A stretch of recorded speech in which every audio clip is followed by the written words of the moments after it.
Some say that alongside this see-it-to-believe-it world is the shadowy realm of the supernatural. Sometimes the residents of that dimension touch us, and in one moment, our lives are changed forever. America's Lady of Supernatural Thrillers, Mary Ann Pohl, is your real Ghost Chatter host. On this podcast, you'll hear stories by real people who have seen real ghosts. Gordon tells us about an unwelcome encounter with his dead father-in-law. And Lori tells us about a dead logger who looked for his wife and daughter for years after his death, until she helped him find peace. Then there's Victoria, who shares her story of a long-dead pig, Edna June, who still watches over her ranch. Did you know a cafe in Anchorage, Alaska is haunted by the ghost of a woman who was blown to bits by a hired hitman? Once in a while, Mary Ann will podcast a tale taken from the genre she loves best, the supernatural. These are just a few of the stories you will hear, and these stories just keep coming. Welcome to today's Real Ghost Chatter episode.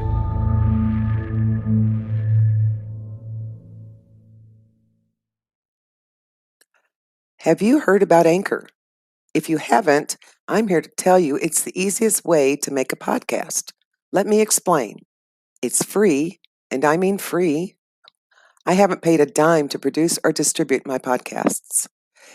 There's a creation tool that allows you to record and edit your podcast right from your phone or computer. How easy is that? Podcast distribution can be a headache, but not with Anchor. Anchor distributes your podcast for you, so it can be heard on Spotify, Apple Podcast, and many, many more.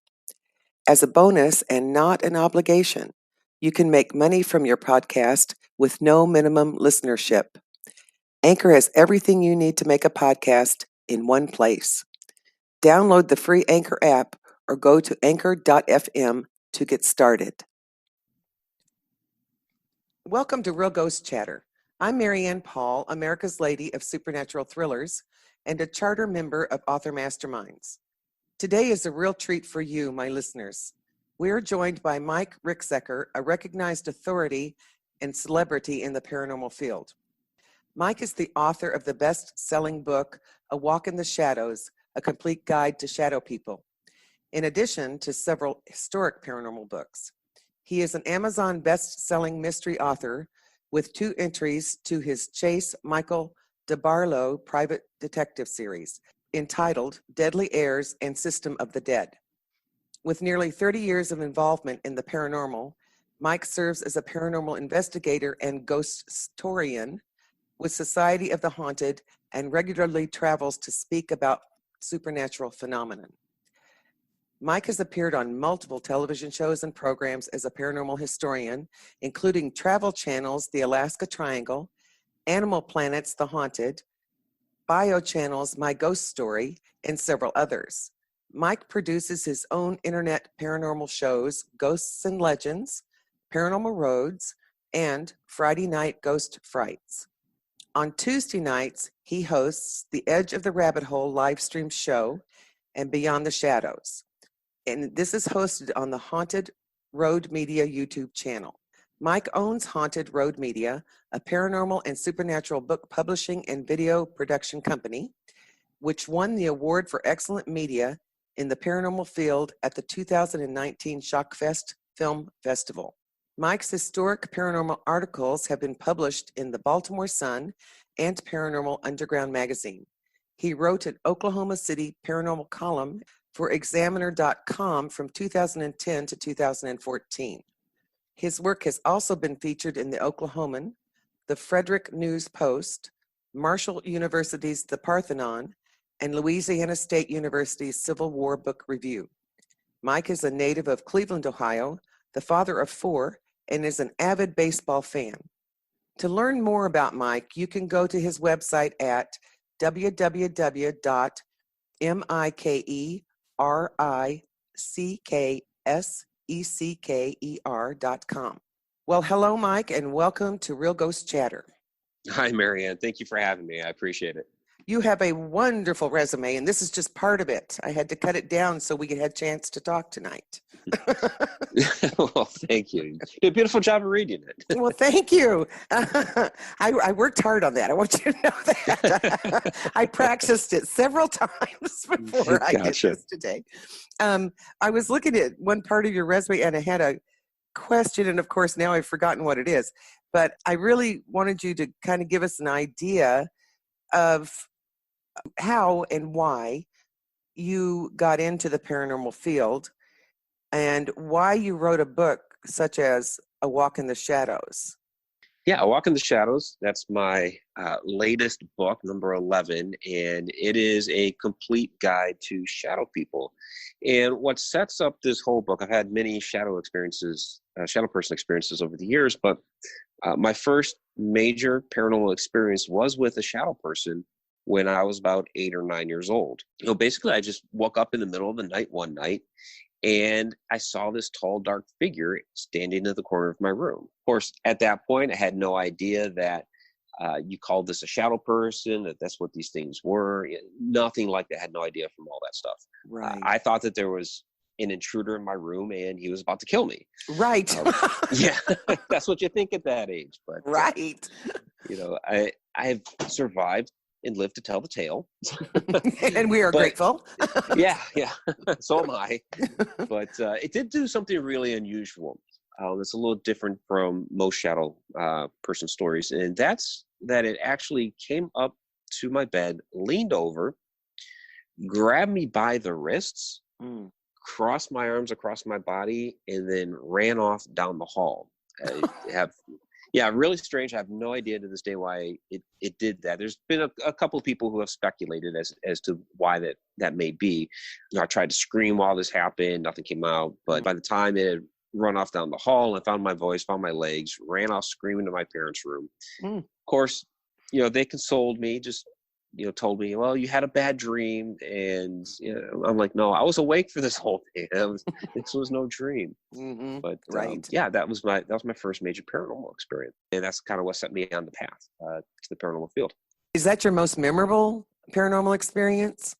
Oh, I've had a lot of memorable experiences. But, that's one. It's certainly one of the most vivid, one of the most interactive. For sure. And that's one that stayed with me, for my entire life. I imagine it's probably burned into your brain. I don't understand why it crossed your arms for you, but people have speculated, and it's really only been maybe over the last 5 years that some different ideas have kind of come out. And from two different people that don't know each other, each suggested that perhaps it thought that I was dead and was putting me into some sort of burial pose, like the old Egyptian mummies with the crook and the flail. Wow! And then it ran off, perhaps realizing that, oh no, this person's actually alive. So, and maybe in a way, I actually scared it by trying to scream. Don't know. Well, that would be comforting.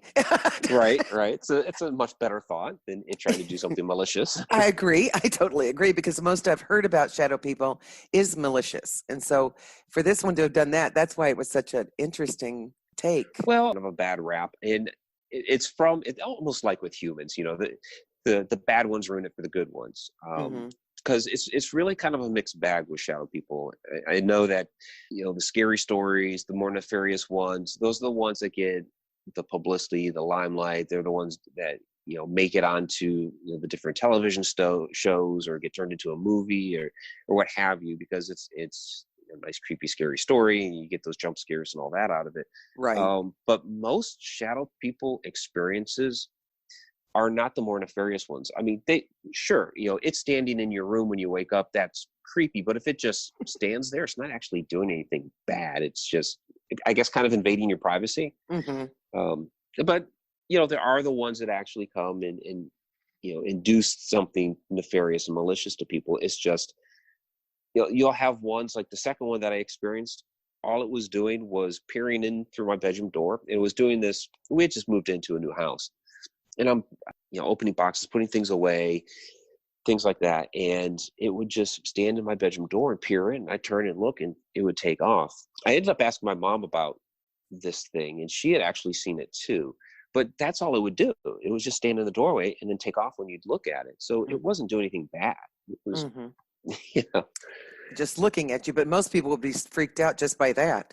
So they would be freaked out by that. And so therefore they call it, you know, something evil. And it's like, well, that's not evil. You know, if it came up and it hurt you and it did, you know, tried to scratch you, or you know, there are the ones that we believe are energy vampires. And those are the ones that are Hat Man type shadow entities.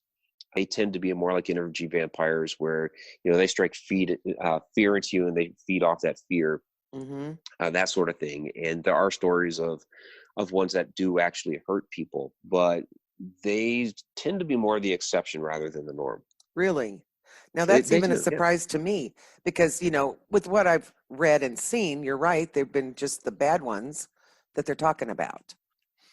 Well, yeah, because when you just say, well, yeah, there was this shadow that darted across my room, that doesn't make for a good story. But no, it really doesn't. It's like, okay, got to go by. Right. Done. Yeah. Right. And that tends to be what happens a lot. You know, there's a lot of people that tell me about witnessing shadow experiences in their house, and you know, that's the type of questions that I'll ask them. Well, did it actually come up to you and do anything? Did it do any, you know, did it hurt you? Did it touch you? Walk me through what it did. And a lot of times they're like, well, you know, I was looking down the hall and I saw it, you know, run down the hall, or I saw it go into a room. Okay. You know, that's not necessarily bad. It's just doing something. It could even be a human spirit that can't fully manifest. So you may actually be seeing a human spirit walk into a room, and all you see is a shadowy form of it, and you get immediately scared because we tend to fear what we don't understand, and you know, we have this perceived notion that if it's dark, shadowy in nature, then it must be evil and nefarious, and that's not always the case. Got it. That makes perfect sense. I want to talk more about your book in a minute, but first I'm going to ask you to explain this, which I'm sure you have a lot of times. What is a Ghostorian? For the people here, tell them what that is. Yeah, Ghostorian. Well, think of it as a ghost historian. That's what I thought. Yeah. So basically, it's a person who researches the history of a ghost and the place in which it haunts. It's a term that I coined. I didn't want to step on the toes of people who have actually gone and gotten a master's in history.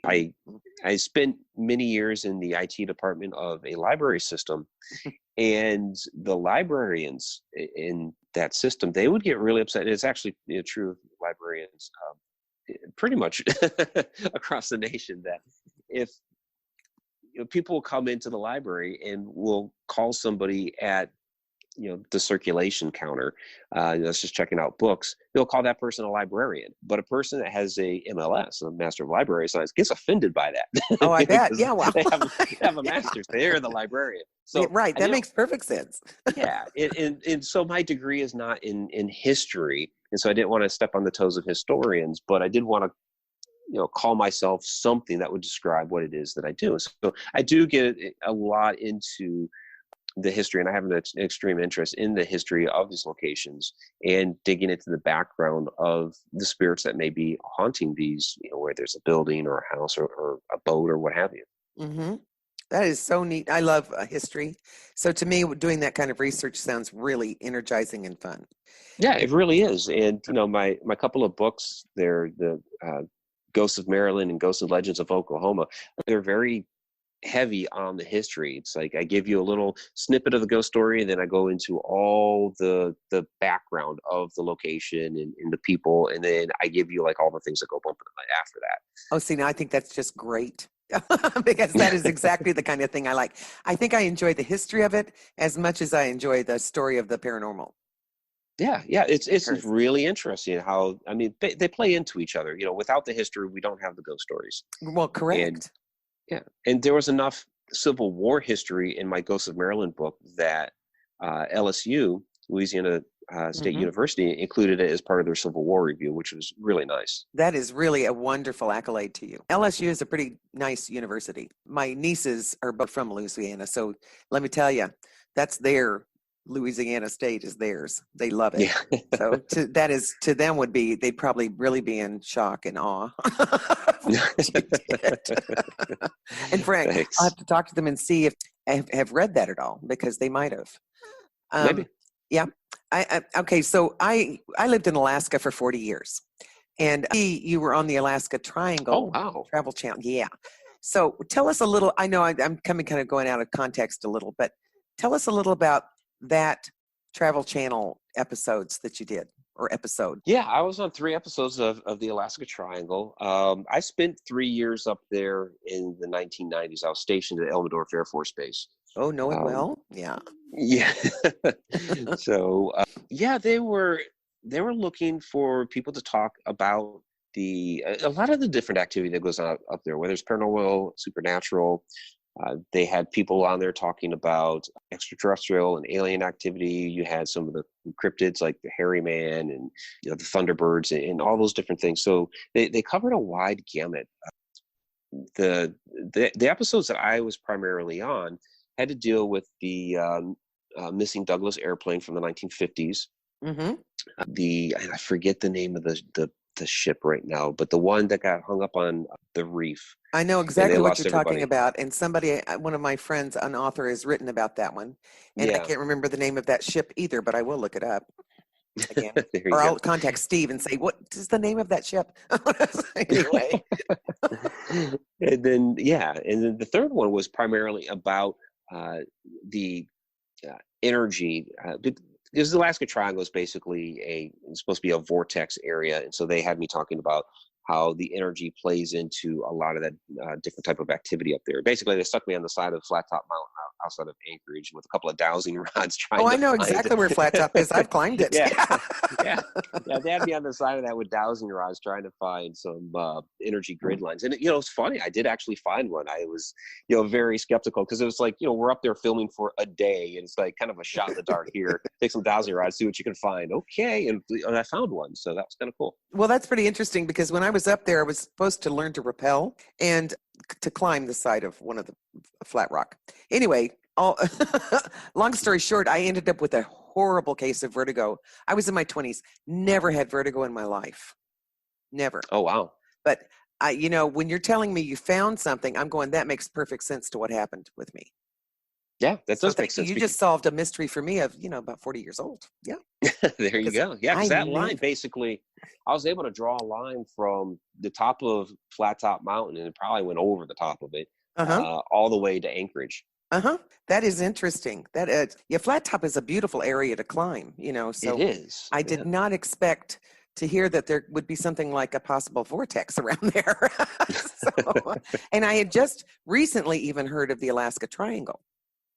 So I'm going to do some more research into it. My author friend, who is one of them from Alaska, was sending me information so I could look into it further. Okay, great. So I'm just, that one really, when I saw that, I went, really, you did that? And that is so cool. So tell us about your book, In the Shadow Book, because A Walk in the Shadows has got to be more than one story, correct? Yeah, there's quite a few stories in there, and they're not just my own stories. They are from people from all over who have had a number of different experiences. I mean, I've had a lot, but I haven't run the gamut. So basically the book is broken into 4 sections. So the first section of the book is on like the different various types of shadow people, from like your basic humanoid figure to the Hat Man to the hooded figure, the crawler, the mist, the wisp, like all of that stuff. I kind of categorize it into those different things and include stories of those different types of entities. And it includes, some of the, television coverage, like The Haunted. That was a red-eyed entity that was a red-eyed shadow entity that was terrorizing the girl in the house. But I also saw with my own eyes one of the black wisps. It was kind of like a dark vaporous cloud in one of the bedrooms. So that one got 2 of the stories in there. But fun. The second, the second part of the book goes into sleep paralysis, because there's a lot of associated activity or perceived activity between sleep paralysis and shadow people. A lot of people do report, of course, waking up at night, being paralyzed and seeing the shadow person. So People believe that the shadow person is causing them the paralysis, while the medical community says, well, it's all in your mind. It's a hallucination. Because sleep paralysis is a biological phenomenon. And so they blame it. They blame the shadow people on what's happening to you still being in basically a dream state. Right. And so I basically debunk that. I have a lot of issues with the medical community stance on that. That you do. I do. Because I have actually had real sleep paralysis a couple of times and never saw shadow people. They are two phenomena that can happen at the same time, but certainly not always. Got it. Yeah. Third section of the book goes into a lot of the different types of interdimensional beings. I believe a true shadow person is a interdimensional being. So I start by talking about shadow people that are actually ghosts, that are human spirits, and then get into whether or not they are interdimensional beings, whether some of these are extraterrestrials, if we're living in a simulated universe, how some of these shadow people may interact with that. So a lot of that type of interesting phenomenon. Wow. I also answer questions for people, as I get this all the time. Like, is Slender Man a shadow person? Are Skinwalker shadow people, and all that sorts of stuff.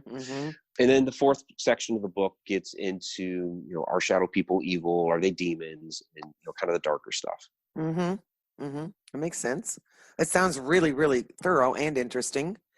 On your private detective series, now is that purely a mystery, or does it have some supernatural in it?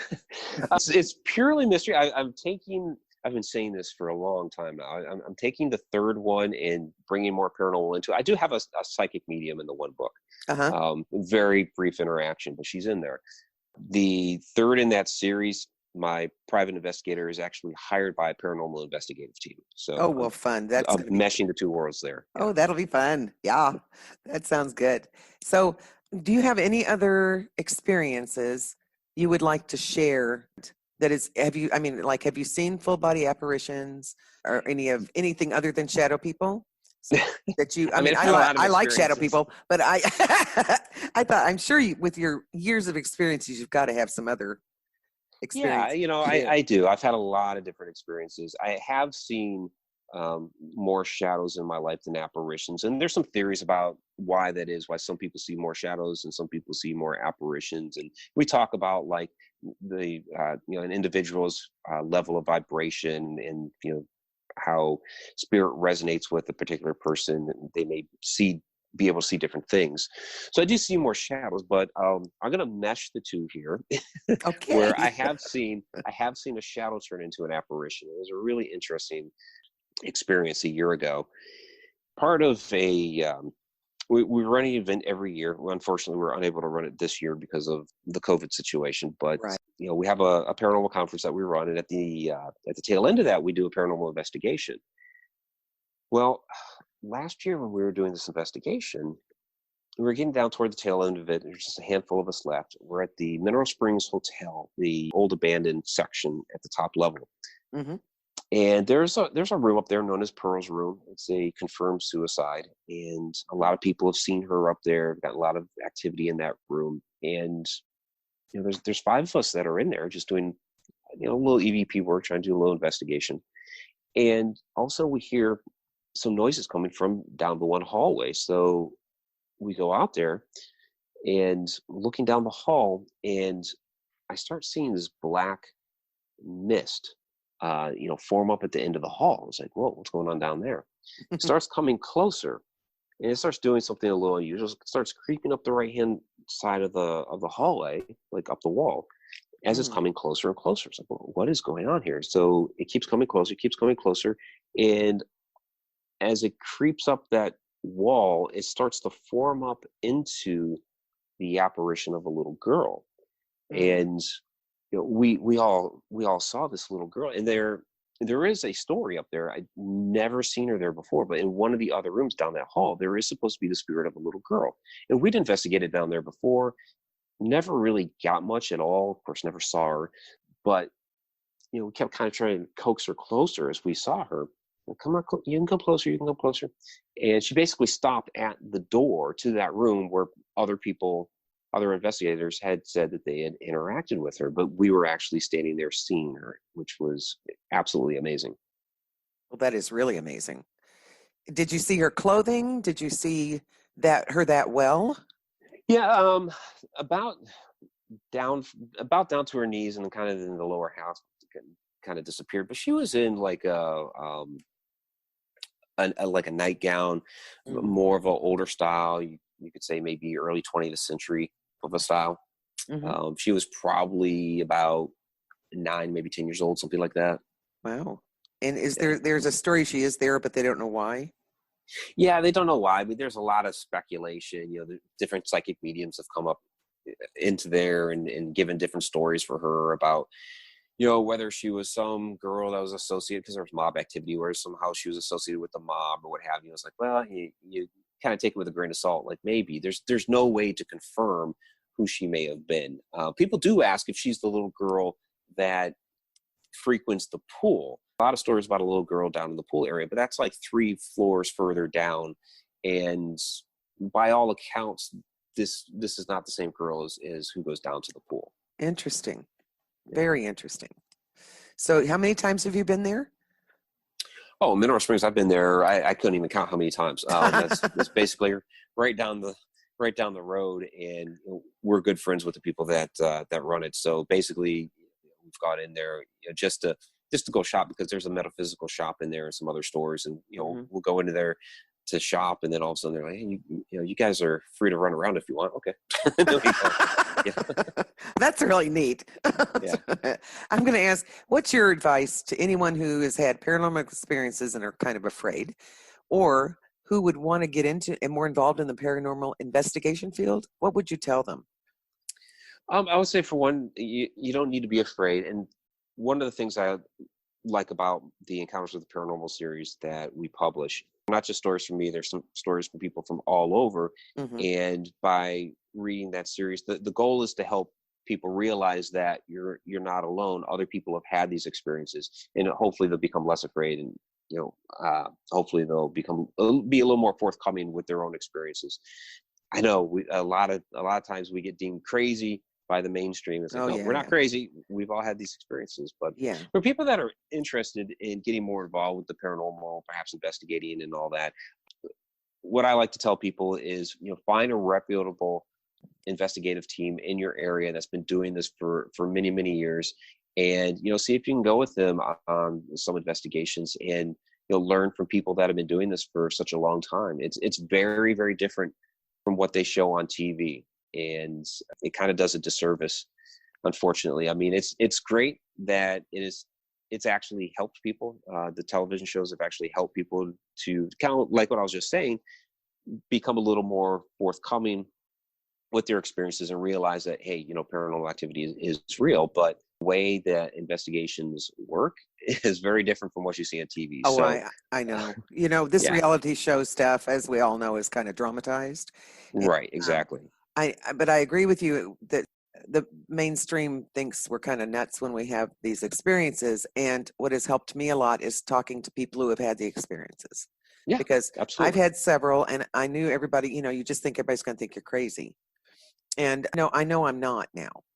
I know that what I experienced is real. And it's a mark, you can't touch it or feel it really, you can, if you're lucky, you get a picture, but I never have. So it's literally, it's very hard. Yeah. It's very hard. And, I don't do investigations. I don't even ask them to come around. So it's not like I'm not seeking this out, but I'm extremely interested in it and have had my own experiences. So I think what you just said is really helpful to people who have. It's still something new to get, for people to be able to actually talk about it. Yeah. For a lot of people it is. And, I agree with you. Talk to other people who have had those experiences, because you're not alone. Many other people have seen and experienced these same things. Exactly. And I did not realize that for a long time myself. So this is just one of the reasons I actually do this Real Ghost Chatter, is for one of that reasons is for people to be more comfortable with talking about it, because to me it's exciting and fun and really interesting to talk about. Oh, And absolutely. that's what I'd love us, people to be able to think. And the ones that don't believe in this stuff, well, until they have an experience, then they do. So it's Right. anyway. I have really, really enjoyed our chat, and I guess I'm going to draw this to a close. And I want to say many, many thanks for sharing everything you have, Mike. I wish we could go on and on. I really do. Um, but Well, I appreciate you having me on, Mary. oh, it's It's been really fun. fun. It's fun. As I said earlier, my listeners can find out more about you and your books. Your books are on your site, correct? Because I looked Yeah, at your yeah. site, but I saw all your wonderful articles there that people should just go and read. You can find them at Mike's website, which is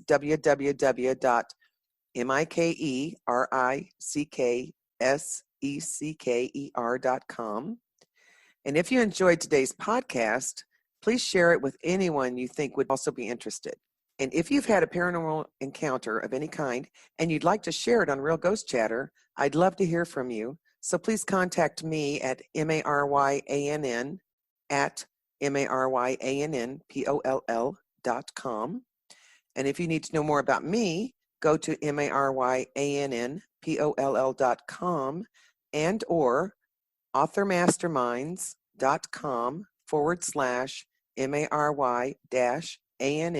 authormasterminds.com/MARY-ANN-POLL. Until next time, may the wind always be at your back, the sun on your face, and the good Lord walk beside you.